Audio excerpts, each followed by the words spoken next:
Good evening. So glad you were with us on this Monday. Kap Paper announced today it will begin idling operations in Kapuskasing. In a news release, the company announced it would begin winding down operations. Kap Paper executives had been working toward federal loans through the Strategic Response Fund and says while those discussions were positive, the timing doesn't seem to be aligning. In a statement, Kap Paper CEO Terry Skiffington says, in part, we've done everything in our power to keep the mill operating, adding our employees are the best in the North, and our priority now is supporting them with dignity and clarity. We received a letter from Melanie Joly on Friday indicating that they welcome participation in discussions around the facility in Kapuskasing and working towards a resolution to the issues that exist within the facility. And so, this announcement comes as a complete surprise. I certainly won't give up until they'll literally have to dig a hole and bury me in it. But I'm going to work as hard as I can to ensure that we come to a resolution.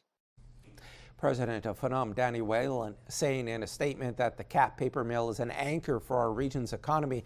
Without urgent and coordinated intervention from both levels of government, we risk losing hundreds of jobs, destabilizing communities, and undermining Ontario's forestry sector. Whalen does go on to say he recognizes the contributions the provincial government has made in the past, but says more is needed.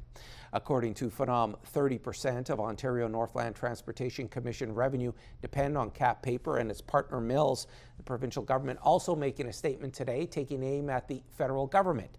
Minister of Natural Resources Mike Harris and Kevin Holland, Associate Minister of Forestry and Forest Products, issued a statement today saying, in part, we have continuously pushed the federal government to come to the table as an equal partner, standing up for Canadian forestry jobs, and adding they are deeply disappointed that the federal government has failed to join us in providing the immediate support required. The province had provided more than $50 million in financial support. My colleague here, Guy Bourgoin, was alerting us to what's happening there this morning. That's, I think, 300 more families that are going to possibly lose their jobs and their life savings. Like, this is just the tip of the iceberg. But again, we have been very clear with the government. Where are you? Where is your plan for forestry?